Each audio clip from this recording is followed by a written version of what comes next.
여러분 안녕하십니까? YTN 시청자를 위한 옴부즈만 프로그램 시청자의 눈입니다.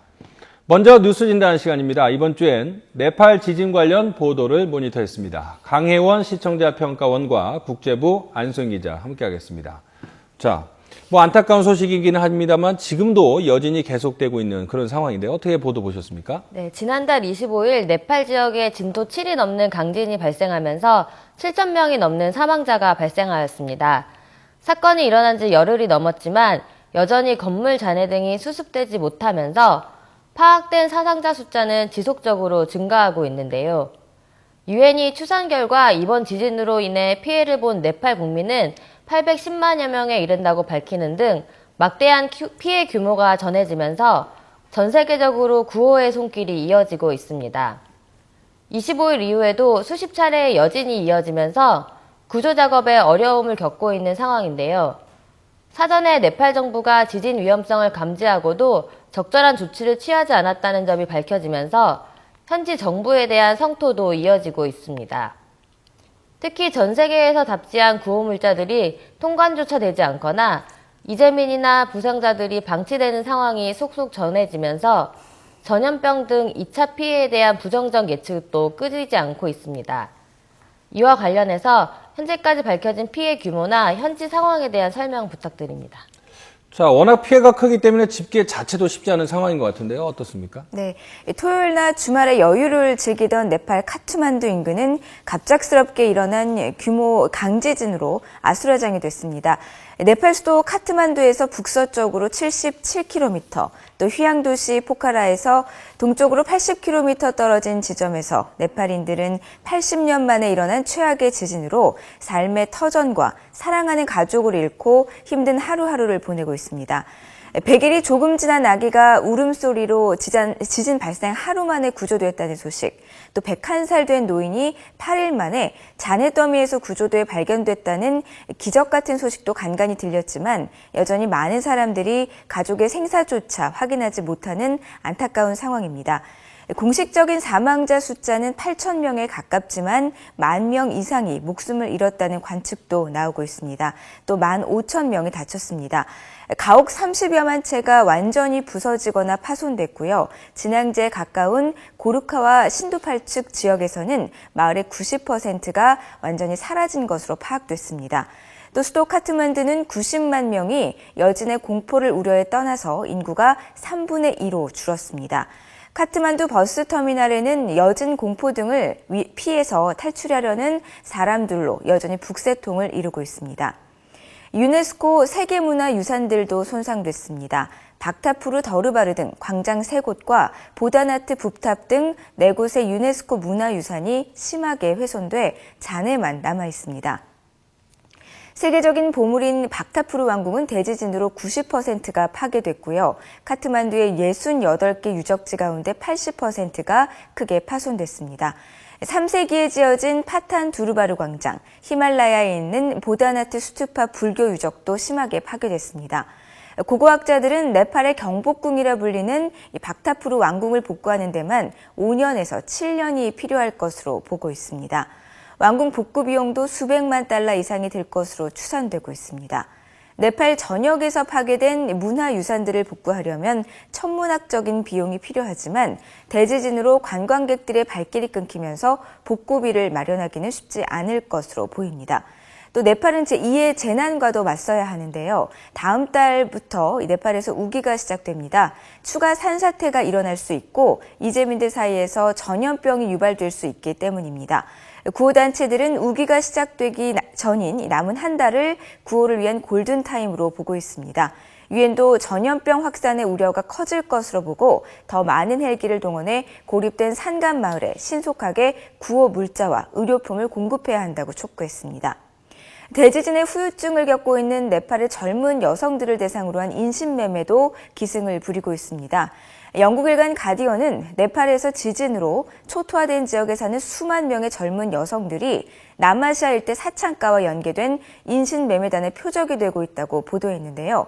네팔 비정부기구 관계자는 브로커들이 구호라는 이름을 내세워서 여성들을 납치하거나 유혹하고 있다면서 피해자를 구조하고 돌봐주는 것처럼 가장하는 사람들이 있다는 보고가 들어왔다고 말했습니다. 실제 인도에 본거지를 둔 인신매매 조직들은 네팔 현지인들을 고용해 주로 시골 여성들을 상대로 정확한 행선진을 숨긴 채 수도 카트만두나 인도에서 보수가 좋은 직업을 알선해주겠다고 유혹해 사창가로 팔아넘기는 것으로 파악됐습니다. 특히 지진으로 3,000명 이상의 사망자와 수십만 가구의 이재민이 발생한 신두팔축과 같은 지역이 집중 타겟이 될 것으로 보입니다. 네팔에서는 해마다 12,000명에서 15,000명의 젊은 여성들이 인신매매 피해를 당하는 것으로 유엔은 추산하고 있습니다. 이번 지진으로 네팔의 시계가 50년 전으로 돌려졌다는 평가도 나오고 있습니다. 지진 피해 규모가 네팔 국내 총생산의 절반인 100억 달러에 이를 것으로 추정됩니다. 특히 조금 전 말씀드린 세계문화유산으로 등재된 역사 유적 붕괴는 국가 경제의 절반을 차지하던 관광산업에 직격탄을 날렸습니다. 미국 시장조사기관 IHS는 재건 비용이 앞으로 5년 동안 50억 달러에 이를 것으로 내다봤습니다. 자, 우울한 소식뿐인데 참사 이후에도 3중고, 4중고를 겪고 있는 네팔 입장 아니겠습니까? 국제사회에 좀 도움이 절실할 것 같아요. 네, 뿐만 아니라 그 사고 발생한 네팔 지역에는 히말라야 트레킹 코스 등이 위치해 있어 적지 않은 한국인 관광객이 머물고 있을 것이라는 예측과 우려가 함께 제기되었습니다. 이와 관련해서 외교부 측에서 처음에 발표한 부상자에 비해서 한국인 피해자가 더 있었다는 점이 언론을 통해서 알려지기도 했는데요. 때문에 현지 대처에 대한 비판이 제기되고 있는 상황입니다. 사건 발생 나흘 이후 관련 부처와 항공사 측의 협의로 특별기가 편성되면서 현지에 머물던 관광객들이 지속적으로 귀국하는 등 일련의 조치가 이루어지고 있지만 정확한 체류자 숫자나 부상자 규모 등이 투명하게 집계되지 못하고 있다는 지적도 있었습니다. 특히 귀국자가 늘어나면서 현지의 한국인 피해 상황에 대한 구체적 증언들이 이루어지고 있는데요. 이를 바탕으로 현지에 추가적인 한국인 피해가 있을 가능성을 염두에 둔 적극적인 보도와 정부의 조치가 필요해 보입니다. 이와 관련해 현재 우리 교민과 관광객을 위한 정부의 대처는 어떻게 이루어지고 있는지, 또 현재까지 밝혀진 한국인 피해 상황은 어떠한 규모인지 궁금합니다. 네, 한순 기자, 정부 우리 대책 어떤 것들이 있었어요? 우선 네팔 지진으로 이제 인한 한국인 사망자는 없는 것으로 확인이 됐습니다. 다만 현지를 여행하고 있던 50대 한국인 부부, 또 에베레스트 등반에 나섰던 60대 남성이 낙석에 어깨뼈가 부러졌다고 외교부가 밝혔습니다. 또 히말라야 원정에 나섰던 한국인 여행객과 산악회 회원 등 40여 명도 네팔 대지진으로 발이 묶였다가 한국으로 귀국했습니다. 우리 정부는 지진과 관련해 재외국민 보호대책본부 상황실을 가동했고요. 현재 공관을 중심으로 우리 국민 인명피해 여부를 파악했습니다. 지진 발생 이후 외교부 신속대응팀은 네팔에 체류하고 있는 우리 국민과 여행객의 피해 현황을 파악하고 또 귀국을 지원하기 위해서 급파됐었습니다. 정부는 50여 명의 긴급 구호대를 네팔 지진 피해 구호 지원에 투입하고 있습니다. 외교부는 한 네팔 친선병원을 활용하면서 대상 지역의 탐색 구조 수요도 고려해서 파견 규모를 확대했다고 설명했습니다. 네팔 현지에 체류 중인 우리 국민은 약 650명이고요. 여행객은 800명에서 1000여 명이었던 것으로 외교부는 추정했습니다. 한인 피해는 작았지만 정부는 교민 거주 주택을 대상으로 이제 안전 진단도 실시할 예정입니다. 외교부 당국자는 내사관이 네팔 구조진단 당국과 협조해 교민 주택을 진단하기로 했다면서 네팔 지진 전문가들에게 의뢰할 것이라고 밝혔습니다.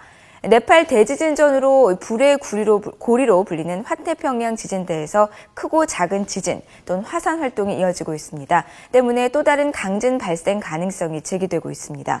우리 정부는 세계 각국 재난 대응 태세도 정비하기로 했습니다. 네, 지금까지 네팔 지진 관련 보도 짚어봤습니다. 두 분 말씀 고맙습니다.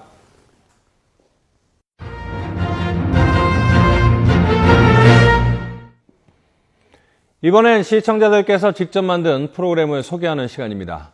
소중한 물, 행복한 미래를 위한 희망 스토리 UCC 공모전을 열었는데요.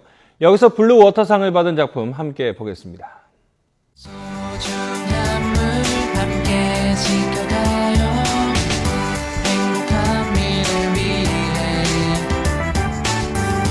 오늘도 우리 주변에서 낭비되고 있는 아까운 물 세상 어딘가 누군가에게는 가장 귀한 선물이 되죠. 우리의 작은 변화 속에 큰 생명을 지킬 수 있어요. 소중한 물 함께 지켜가요. 더는 이전에 행복한 미래를 위해 평등한 물 함께 나눠요. 더는 이전에 모든 생명을 위해. 생활 속 작은 실천만으로도 물을 절약할 수 있는 방법은 여러 가지. 어렵지 않은 각자의 방법이 모여 아낀 물 한 방울로 생명을 살릴 수 있게. 물 절약은 선택이 아닌 필수. 우리의 노력으로 물을 지킬 수 있기를. 우리의 작은 노력 속에 큰 생명을 살릴 수 있어요. 소중한 물 함께 지켜가요. 더는 이전에 행복한 미래를 위해 평등한 물 함께 나눠요. 더는 이전에 모든 생명을 위해. 소중한 물 함께 지켜가요. 더는 이전에 행복한 미래를 위해 평등한 물 함께 나눠요.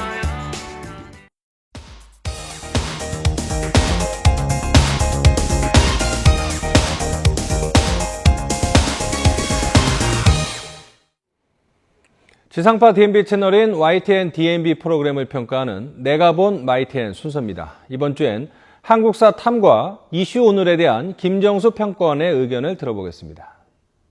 안녕하세요. YTN 시청자평가원 김정수입니다. 요즘 서울에서 촬영했던 허리우드 영화 한 편이 화제입니다. 처음 한국관광공사에서 4천억 원의 직접 홍보 효과와 2조 원의 국가 브랜드 가치 상승 효과라고 밝혔지만 막상 영화를 개봉하자 발표에 의문을 갖게 했기 때문입니다. 이렇게 요즘은 어떤 가치에 대해서 돈으로 환산하는 경우를 종종 봅니다. 무엇의 경제적 효과라는 제목으로 말이죠. 그것이 바람직한지 아닌지의 문제는 차후로 두고 알 수 있는 것은 우리 삶과 돈이 점점 밀접한 관계에 있다는 것입니다. 오늘은 지난주 이렇게 우리 생활과 뗄 수 없는 돈, 화폐의 역사에 대해 다루었던 프로그램 한국사 탐부터 이야기하겠습니다.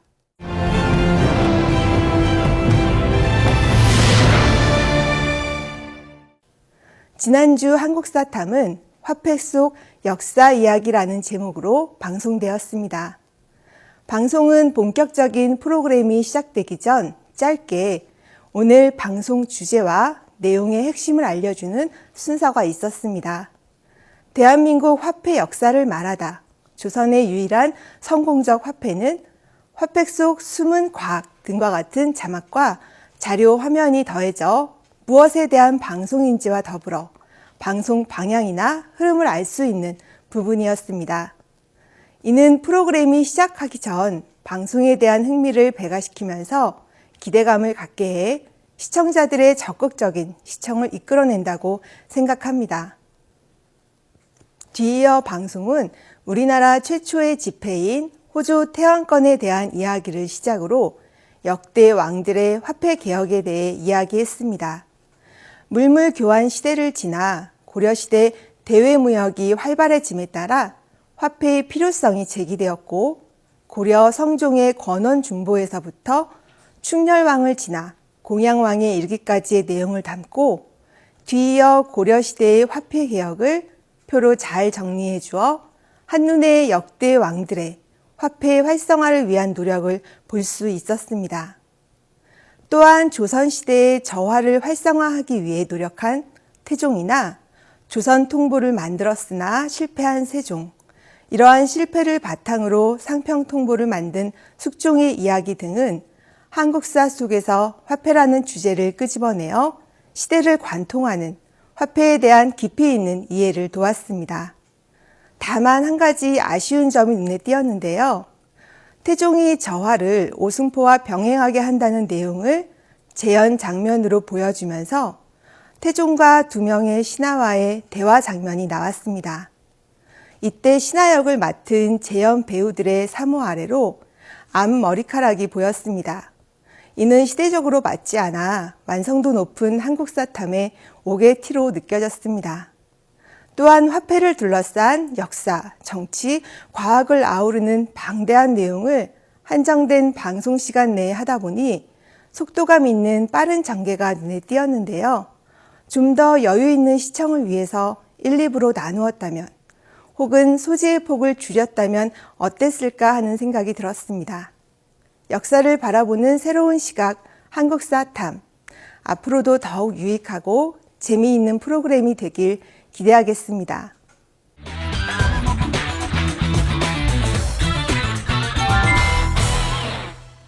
이번에는 이슈 오늘 1부에 대해 살펴보도록 하겠습니다. 이슈 오늘 1부의 주중 편성 시간을 보면 오전 8시에서 9시로 되어 있습니다. 이 시간대에 마이티엔 시청자들은 아마도 출근을 하는 직장인들이 대다수가 아닐까 합니다. 이슈 오늘의 뉴스 중에서 이러한 시청자의 특성을 잘 반영한 아침 신문 1면이라는 코너는 제목 그대로 매일 그날의 아침 신문 1면에 실린 기사를 소개해주고 있는데요. 바쁜 직장인들에게 각 신문의 1면을 알려줌으로써 한 가지 사안에 대한 각기 다른 해석과 논조를 방송을 통해 읽을 수 있다는 점이 좋았습니다. 이는 지난주 성완종 회장의 2차례 사면에 대한 박근혜 대통령의 대국민 메시지에 대한 조선일보와 한겨레 신문을 소개한 것을 통해서도 확인할 수 있습니다. 또한 방송 화면에 바탕색인 파랑은 눈을 시원하게 하면서 신문을 돋보이게 하는 효과가 있어 작은 DMB 화면에서도 코너의 성격을 정확히 전달하는 데 도움을 줬습니다. 하지만 지난주 이슈 오늘에서 조금 아쉬운 부분도 있었습니다. 4월 29일 뉴스 중 버락 오바마 미국 대통령과 아베 신조 일본 총리가 미일 동맹 격상을 선언하는 장면이 나오는데요. 이때 마이티에는 오바마 대통령과 아베 총리의 말을 영어로 내보냈습니다.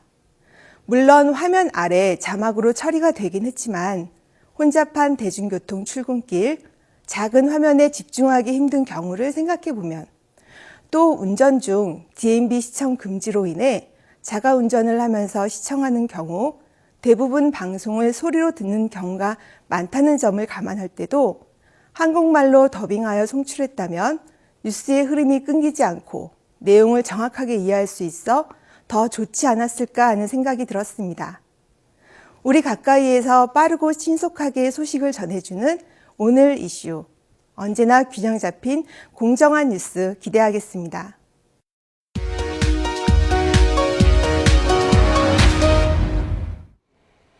이번 순서는 시청자들의 지적사항을 정리한 모니터 보고 시간입니다. YTN 뉴스를 시청하다 보면 적절치 않은 화면이나 그래픽이 겹치게 나오는 등의 오류가 종종 나타나는데요.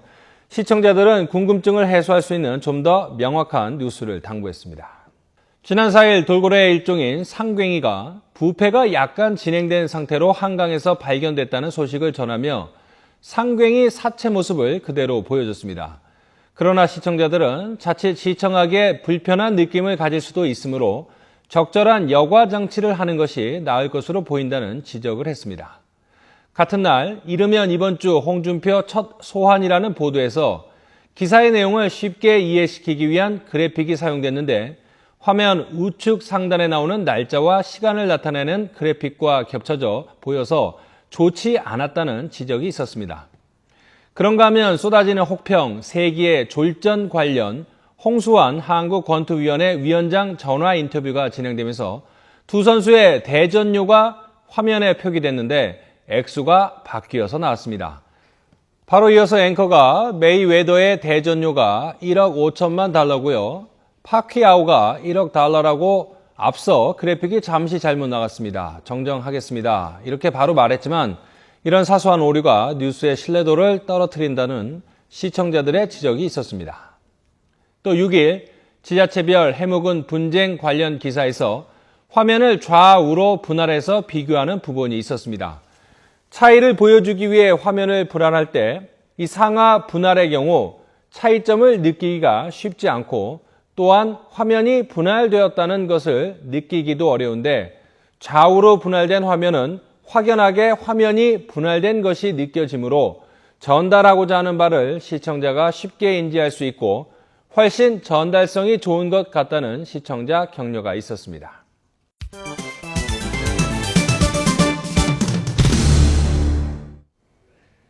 언론 전문가로부터 우리 언론의 문제점과 발전 방향 등을 들어보는 매체 비평 시간입니다. 오늘은 최은경 한양대학교 교수로부터 국민과 공직자 사이 언론이라는 주제 논평 들어보겠습니다.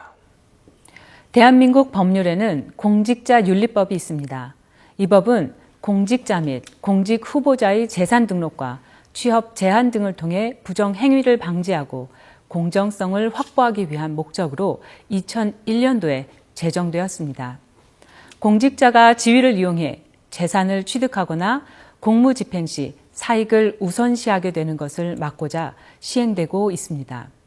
때문에 국가는 공직자가 공직에 헌신할 수 있도록 공직자의 생활을 보장하며 공정한 직무 수행을 할 수 있도록 지원 또한 해야 합니다. 최근에는 퇴직 공직자의 취업 제한 제도를 쇄신하기 위해 공직자윤리법이 개정되면서 전 현직 공직자의 윤리가 주목을 받기도 했습니다. 그렇다면 공직자란 누구일까요?